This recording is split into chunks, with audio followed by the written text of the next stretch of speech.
من يهد الله فلا مضل له ومن يضلل فلا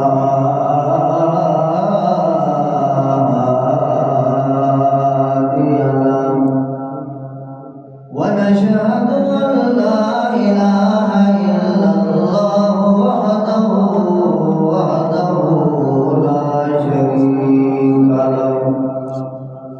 لا شريك له ولا وزير له ولا مشير له ولا مثيل له ونشهد أن سيدنا وسندنا وحبيبنا وطبيبنا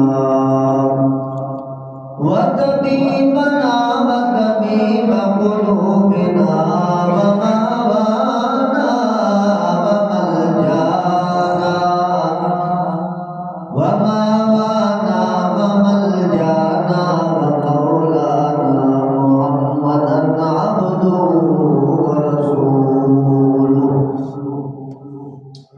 أما بعد فأعوذ بالله من الشيطان الرجيم بسم الله الرحمن الرحيم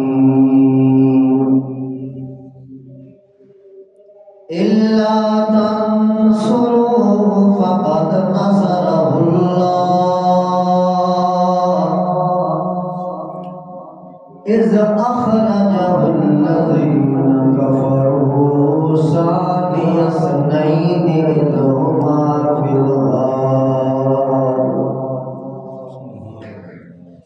إذ هما في الغار إذ يقول لصاحبه لا تحزن إن الله معنا فأنزل الله سكينته عليه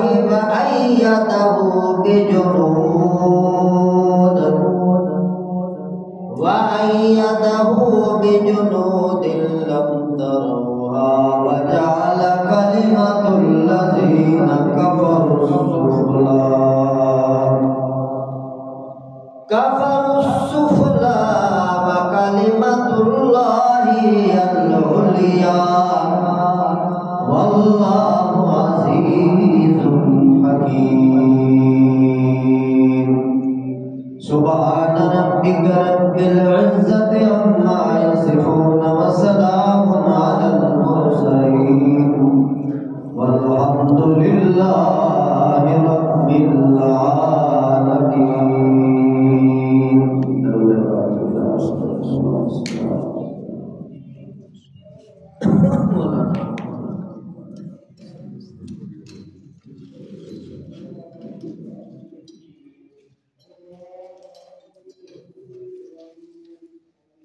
حاضرین محترم،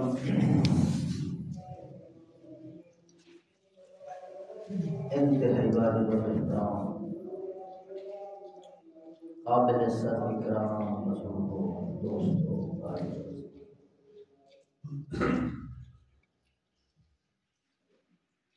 دین اللہ کا ہے. اللہ خود ہی اس کا مالک اور وارث ہے.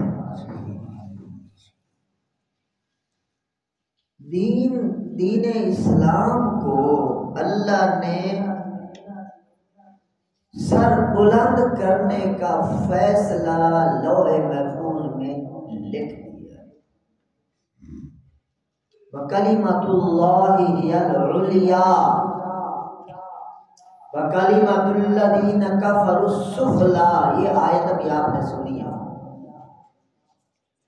کلمۃ اللہ ہی العلیٰ.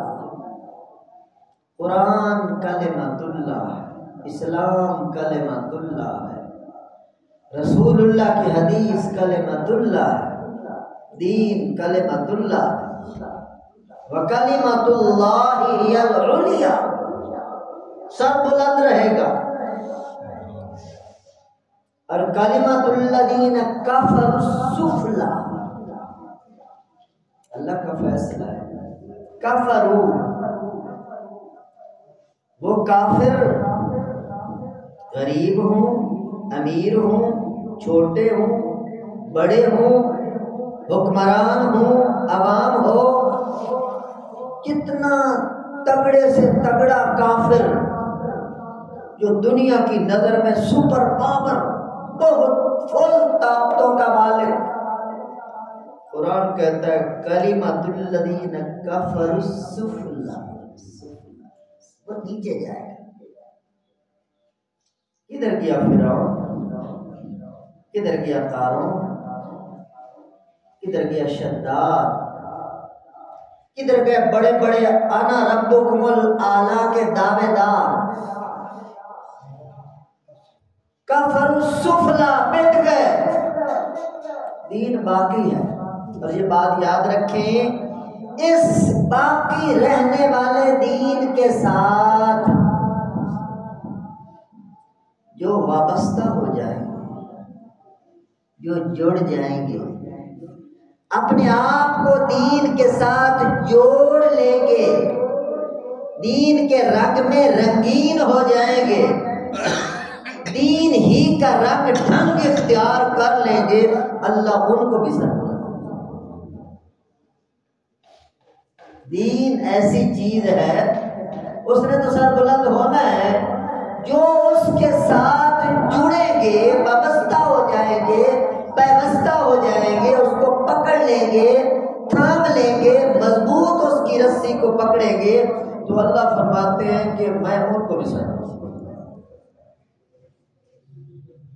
کتنی صدیاں گزر گئیں، ابو بکر صدیق رضی اللہ تعالیٰ عنہ کو کتنی صدیاں گزر گئی، صحابہ کرام کو، تابعین کو، تبع تابعین کو، محدثین کو، مگر جس نے جتنی دین اسلام کے ساتھ وابستگی اختیار کی ہے، اللہ نے اسے 4 چاند لگا. آج اس مرکزی جامع مسجد میں ہم ان پاک ہستیوں کا نام بڑے احترام سے ہیں، حالانکہ ہمارے وہ رشتہ دار نہیں، ہماری زبان کے نہیں، ہمارے ملک کے نہیں، ہمارے پڑوس کے نہیں، کیوں دل کی دھڑکنوں میں وہ بستے ہیں. دین جو سر بلند اللہ نے کیا، اس کے ساتھ وہ وابستہ ہو. ابو بکر صدیق رضی اللہ تعالیٰ عنہ غار کے اندر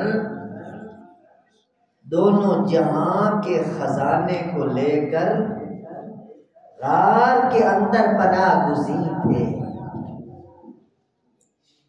2 ہیں، قرآن اس کو بیان کر رہا ہے، ثانی اثنین اذ ہما فی الغار. 2 ہے، ایک حضور ہیں اور دوسرے ابو بکر صدیق ہیں. اور مزے کی بات ہے، اس آیت کو دیوبندی، بریلوی، اہل حدیث، اہل تشیع سب مانتے ہیں اس تفسیر کو. اس سے مراد ابو بکر. آگے الگ بات ہے کہ اپنے اپنے عقیدے کے مطابق لوگ ڈنڈی مار جاتے ہیں، مگر اتنی بات پتھر پہ لکیر ہے کہ غار میں محمد الرسول اللہ کے ساتھ صلی اللہ علیہ وسلم دوسرے ابو بکر صدیق. تو پورا دین ابو بکر کی جھولی میں ہے. دین اسلام کا محور، مرکز، عطر، خوشبو، لب لباب، خلاصہ، نچوڑ، مغز محمد الرسول اللہ کے ارد گرد ہی تو سارا دین گھومتا ہے. حضور کو ہٹا دیا جائے کوئی چیز بچتی ہے؟ تو سارا دین اسلام کا خزانہ ابو بکر کی گود میں.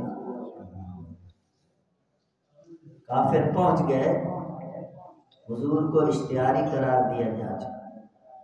اللہ، وہ بھی وقت تھا ابو جہل کی سلطنت بولتی تھی، ابو جہل کا اقتدار بولتا تھا، اختیار بولتا تھا، اس کی انانیت بولتی تھی، اس کی حاکمیت بولتی تھی۔ اس نے اعلان کیا جو محمد کو صلی اللہ علیہ وسلم زندہ یا مردہ لے کے آئے گا میں اسے 100 اونٹ انعام دوں گا۔ 100 اونٹ اس وقت کی بہت بڑی مالیت تھی۔ لوگ بھاگے انعام کی لالچ میں۔ میرے محترم دوستو، انعام کی لالچ میں بھگدڑ کرنے والے لوگ اس غار کے دہانے پر پہنچ گئے۔ غار ہے، پہاڑ ہے، اور اندر ایمان کے پہاڑ ہے۔ محمد الرسول اللہ اور حضور کا یار غار ابو بکر صدیق ہے، اور حضور علیہ الصلوۃ والسلام کو ابو بکر صدیق عرض کرتے ہیں یا رسول اللہ، قدم نظر آ رہا، اگر نیچے سے جھانک کے انہوں نے دیکھ لیا تو ہم گرفتار ہو جائیں گے۔ وہیں پر غار میں اللہ نے قرآن نازل فرمایا، اللہ پاک نے قرآن نازل فرمایا محمد الرسول اللہ پر، اور محمد الرسول اللہ نے ابو بکر صدیق کو تسلی دی۔ کیا قرآن نازل ہوا؟ ثانی اثنین اذ ہما فی الغار اذ یقول لصاحبہ لا تحزن ان اللہ معنا۔ جبریل آ کے کہتے ہیں ابو بکر کو کہو گھبراؤ نہیں، اللہ ہمارے ساتھ، اس غار میں بھی اللہ ہمارے ساتھ ہے، اس پہاڑ میں بھی اللہ ہمارے ساتھ ہے۔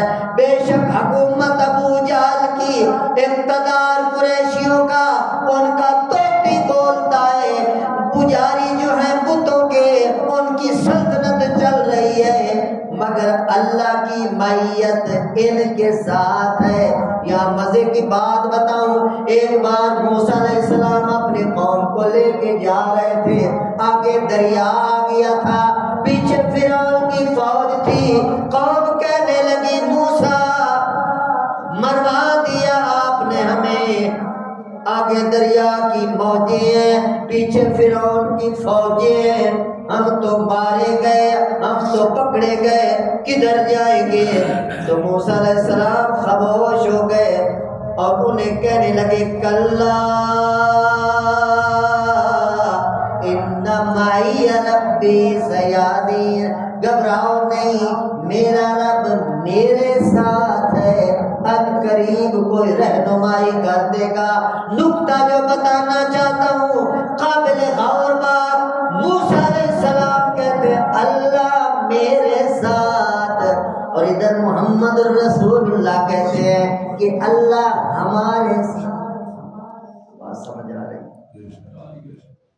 موسیٰ پیغمبر، کلیم پیغمبر، بڑی شان والے ہیں، وہ قوم کو ساتھ نہیں ملاتے، کہتے اللہ میرے ساتھ ہے، اور ادھر سید کائنات ہے، امام الحرمین ہے، شفیع المذنبین ہے، سید کائنات ہے، سید عالم ہے، ساقی اعظم ہے، ہادی عالم ہے، ساقی کوثر ہے، اور وہ فرما رہے ہیں قرآن نازل ہو گیا کلا ان اللہ معنا، اللہ ہمارے ساتھ ہے۔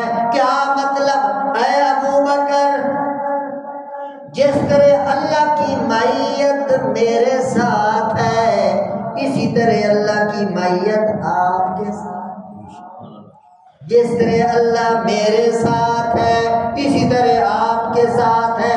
انزل اللہ سکینتہ، اللہ نے سکینہ نازل فرمائی۔ حضور فرمانے لگے جس طرح سکینہ میرے پاس اسی طرح سکینہ آپ کے پاس، جس طرح اطمینان میرے پاس اسی طرح اطمینان آپ کے پاس، جس طرح رحمان میرے ساتھ اسی طرح رحمان آپ کے ساتھ۔ لا تحزن، ابو بکر گھبرانے کی ضرورت نہیں۔ تو میرے محترم دوستو تفصیل کا وقت نہیں ہے. 3 دن تک غار میں رہے اور مکڑی نے جالا تنا اور کبوتری نے انڈے دیے. مکڑی کے جالے نے وہ کام کر کے دکھایا جو ایٹم بم بھی نہیں کر سکتا. حضور علیہ السلام کو اللہ نے مکڑی کے جال سے تحفظ عطا. اس سے معلوم ہوتا ہے اللہ وسائل کا محتاج نہیں. وسائل اللہ کے محتاج ہیں. بھیجے ساری طاقت ساری دنیا ایک طرف ہو جائے اور ایک درویش ایک فقیر اللہ والا ایک طرف ہو جائے اور اللہ اس کے ساتھ ہے. پوری دنیا خدا کی قسم اس کا بال بھی ٹیڑھا نہیں. تو یہاں یہ منظر کیا ہے سمجھتے جائیے. اشارہ امن امان کے ساتھ ابو بکر صدیق اور حضور پاک پھر مدینہ شریف تشریف لے گئے. ایک بار سیدنا علی المرتضیٰ سے کسی نے سوال کیا کہ سب سے بڑا بہادر کون ہے؟ تو سوال کرنے والا حیدر کرار کا عقیدت مند تھا. اس کے دل میں یہ بات تھی کہ جواب آئے گا میں. مگر حیدر کرار نے کیا جواب دیا؟ سب سے بڑا بہادر ابو بکر صدیق ہے. وہ پھر کہتا ہے حضرت دلیل کیا ہے؟ دلیل کیا ہے؟ ہم تو آپ کو بڑا بہادر کہتے ہیں, آپ نے ابو بکر کے سر پہ بہادری کا تاج رکھ دیا, دلیل کیا ہے؟ تو سیدنا علی المرتضیٰ فرمانے لگے غار کے اندر اکیلا ابو بکر صدیق تھا, ساری دنیا مخالف تھی مگر محمد کا ساتھ نہیں چھوڑا. اس سے بڑی بہادری کیا ہو سکتی؟ بہت بڑی دلیل ہے. اکیلا غار میں جبکہ پتہ ہے محمد الرسول اللہ کی رفاقت, محمد الرسول اللہ کی سنگت, محمد الرسول اللہ کی معیت موت کے منہ میں جانے کے مترادف ہے, جان کو خطرہ ہے. مگر ابو بکر بہت بڑا بہادر ہے, جان کو خطرے میں ڈال کر محمد پاک کی حفاظت کیا. دوسرا سوال ہو سکتا کہ سب سے بڑا سخی کون ہے؟ حیدر کرار فرماتے ہیں ابو بکر صدیق. کیسے؟ دلیل کیا ہے؟ ابو بکر کو سب سے بڑا سخی کہہ رہے ہیں. تو حیدر کرار نے جواب دیا جب حضور نے چندے کی اپیل کی, کوئی تھوڑا سا لے آیا, کوئی تھوڑے سے زیادہ لے آیا, کوئی چوتھائی لے آیا, کوئی تہائی لے آیا, کوئی آدھا لے آیا, مگر ابو بکر صدیق وہ جوان ہے جو گھر کی سوئی بھی اٹھا کر محمد رسول اللہ کے قدموں میں ڈال. تو ابو بکر سب سے بڑا سخی ہے. پھر وہ سوال کرتا ہے کہ سب سے زیادہ علم والا کون؟ اس کے ذہن میں تھا کہ اب تو باب العلم بولے گا کہ میں ہی ہوں. مگر حیدر کرار فرماتے سب سے زیادہ علم والا بھی ابو بکر صدیق ہے. کیا دلیل ہے حضرت؟ دلیل کے ساتھ میں جواب دے رہا ہوں, سنیے.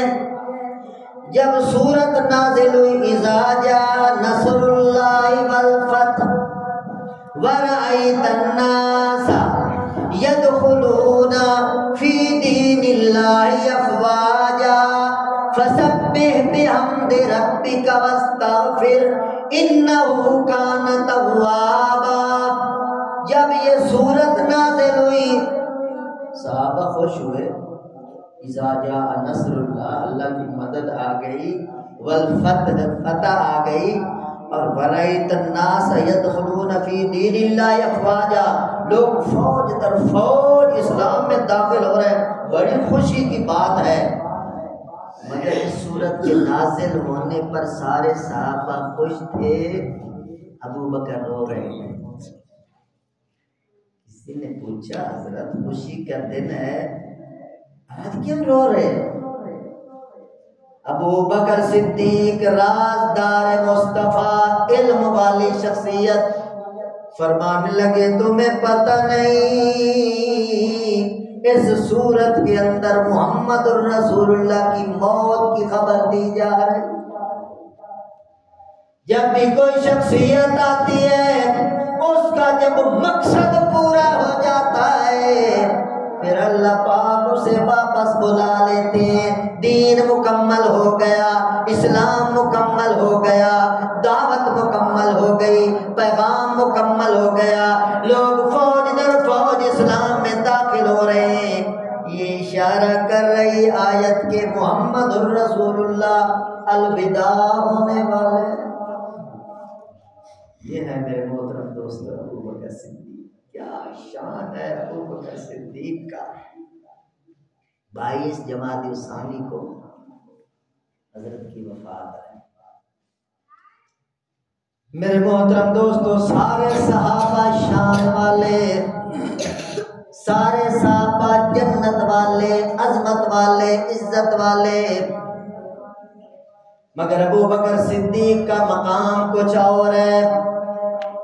میری جان صحابہ کے حق میں، ارمان صحابہ کے حق میں، اور میری جان صحابہ کے حق میں، ارمان صحابہ کے حق میں، اور دنیا دے سارے غیرت مند انسان صحابہ کے حق میں، تورات صحابہ کے حق میں، انجیل صحابہ کے حق میں، قرآن لریب کی آیتوں کی تنزیل صحابہ کے حق میں، میری جان صحابہ کے حق میں، ارمان صحابہ کے حق میں، روشن مینار صحابہ ہے،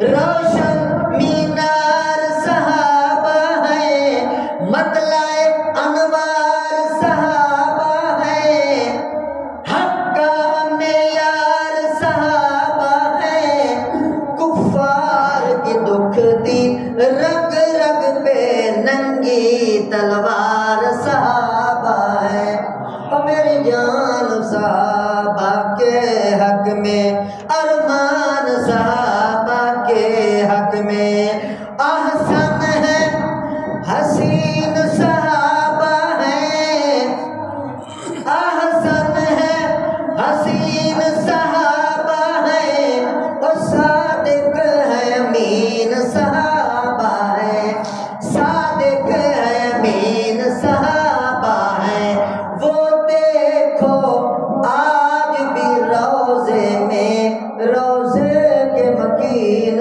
صحابہ ہے، میری جان صحابہ کے حق میں، ارمان صحابہ کے حق میں، دنیا کے سارے غیرت مند انسان صحابہ کے حق میں۔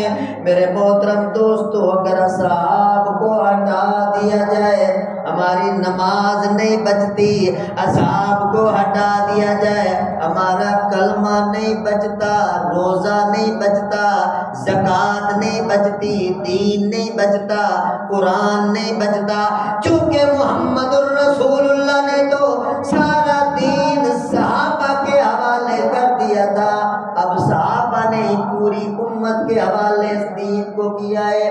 اگر صحابہ کو ہی نہیں مانیں گے تو پھر دین نہیں بچے گا۔ اللہ مجھے اور آپ سب کو صحابہ کرام کی تابعداری نصیب فرمائے اور ان کے نقش قدم پر مردم بننا جینا نصیب فرمائے۔ وآخر دعوانا